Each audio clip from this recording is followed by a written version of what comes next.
Bom, pessoal, vamos agora para nossa aula de História. Essa aula de História a gente vai estudar na página 46 e a página 47. E a gente vai estudar sobre as entradas e bandeiras. Esse assunto ele é um pouco extenso, então o que a gente vai fazer?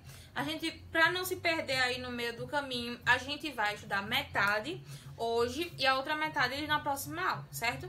Então a gente vai entender esse primeiro momento do assunto para na próxima aula a gente já voltar aí para responder a atividade e tudo mais, certo? Mas a gente vai, eu vou explicar aqui o assunto para vocês e eu vou passar uma atividade, assim que vocês terminarem de assistir esse vídeo, vou colocar a atividade lá no grupo do WhatsApp para que vocês copiem no caderno, certo? Então, vamos começar lá? Página 46, entradas e bandeiras. O governo português resolveu organizar expedições, que eram um grupo de pessoas que viajavam com finalidades específicas, para favorecer a expansão da colonização para o oeste e a descoberta das riquezas. Esses grupos deveriam respeitar o limite marcado do Tratado de Tordesilhas. Vocês lembram que era o Tratado de Tordesilhas, né? Que foi a divisão que foi feita entre Portugal e Espanha. Uma parte do Brasil ficava para Portugal, outra parte ficava para Espanha. Então, quando eles fossem fazer essas expedições, eles deveriam respeitar esse tratado que foi feito, essa linha que existia no imaginário. Essas expedições também deveriam exterminar ou capturar os indígenas que encontravam no caminho, reconhecer e explorar o território brasileiro. Quando ele diz exterminar, era matar. Se ele encontrasse algum indígena, ele poderia matar ou capturar e fazer ele de escravo no momento que precisasse. A primeira entrada foi capitaneada por Américo Vespúcio, que comandou cerca de 30 homens, entrando 40 léguas para o sertão na altura do Cabo Frio, o atual estado do Rio de Janeiro.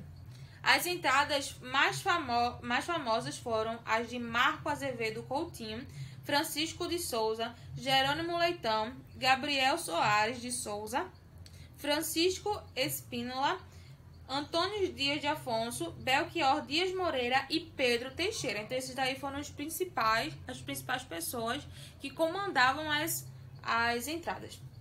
E o que eram as bandeiras? Diferente das entradas, as bandeiras eram expedições organizadas pelos colonos portugueses que decidiram se aventurar pelo interior do Brasil, sem autorização da corte portuguesa, ultrapassando os limites do Tratado de Tordesilhas. Então as bandeiras elas não respeitavam os limites e ultrapassavam e não tinham apoio de Portugal em relação a isso.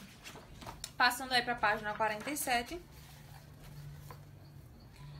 Grande parte das bandeiras partia de São Paulo ou de localidades do seu entorno, como Sorocaba, Itaú, Taubaté e Porto Feliz.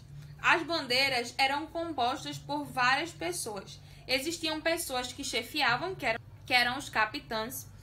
Existiam pessoas que guiavam, já que conheciam as matas, que eram os mamelucos.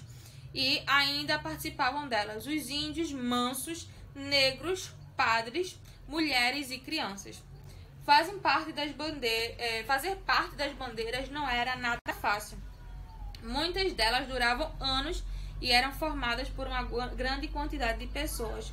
Como desbravavam um território desconhecido, enfrentavam muitas dificuldades como fome, ataque dos índios, animais selvagens, doenças e etc. Para que as pessoas das bandeiras pudessem sobreviver, os bandeirantes, ao montarem seu acampamento numa determinada região, também organizavam uma plantação. Enquanto a colheita não podia ser feita, as pessoas exploravam alimentos das espécies vegetais nativas. Também procuravam acampar próximos aos rios para ter água. Os rios mais comuns para isso eram o Tietê, o Paraíba e o Paraná. Hoje em dia não é mais possível fazer isso no Tietê porque ele está extremamente poluído, tá? Só aí pra gente se situar. Como não eram oficiais, as bandeiras ultrapassavam os limites do Tratado de Tordesilhas e adentravam as terras espanholas. Foi o que eu já disse a vocês, eles não respeitavam. Tais terras foram posteriormente acrescentadas ao território brasileiro. Diferentemente do que costumava dizer, as bandeiras não povoaram o Brasil, pois este já era bastante povoado pelos indígenas. Na realidade, à exceção de algumas cidades criadas, as expedições despovoavam a região, pois destruíam tribos indígenas inteiras, vendendo os índios como escravos. Então as bandeiras tiveram aí, de vez povoar o Brasil, eles estavam no momento de despovoar. Eles acabavam com tribos inteiras de índios, porque muitas vezes os índios se revoltavam. Então eles só queriam os índios que fossem mansos, que obedecessem. E aqui a gente vai finalizar a nossa explicação de hoje. Separem o caderno, porque a gente vai fazer agora a atividade nele, pra gente fixar essa parte aí da história, certo? Daqui a pouco a gente volta com a correção.